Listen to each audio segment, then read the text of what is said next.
swag ni Erica Santos kay Esa Molde ang nagpapikon kay Boss D.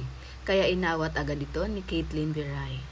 Hi guys, again it's me Vinals TV. So for today's video guys, pag-uusapan natin yung hanggang ngayon na nag-viral pa rin ang laro ng PLDT at ng Choco Mocho, kung saan maraming swag ang naganap sa set 5. Isa na doon yung swag ni Erica Santos nung nagtangkang i-block ni Esa Molde yung kanyang atake pero hindi nagtagumpay at yun ang naging rason kung bakit napikon si Boss D. Dahil sa pinakitang pagswag ni Erica Santos. Masyado kasing tensyon sa laro nila sa set 5 at aminado ang lahat. May mga iilan talaga na nakakakita na nag-celebrate na ang PLDT dahil una silang nakascore at laging lamang ng 3.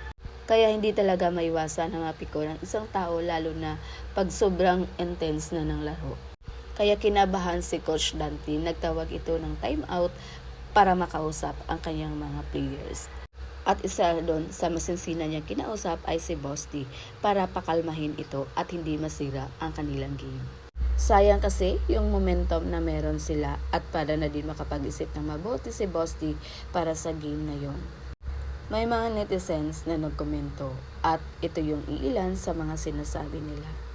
Nahawa sila sa ibang teams na maagang mag-celebrate. Di nila naalala na may Madi, Isa, Boss D at ang Ponzi na handang kumapang ng bola at walang lapagan.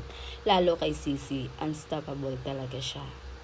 Dapat huwag unahin ang yabang kasi ang Panginoon lang ang nakakalam ng lahat. Congrats Choco Mocho Flying Titans.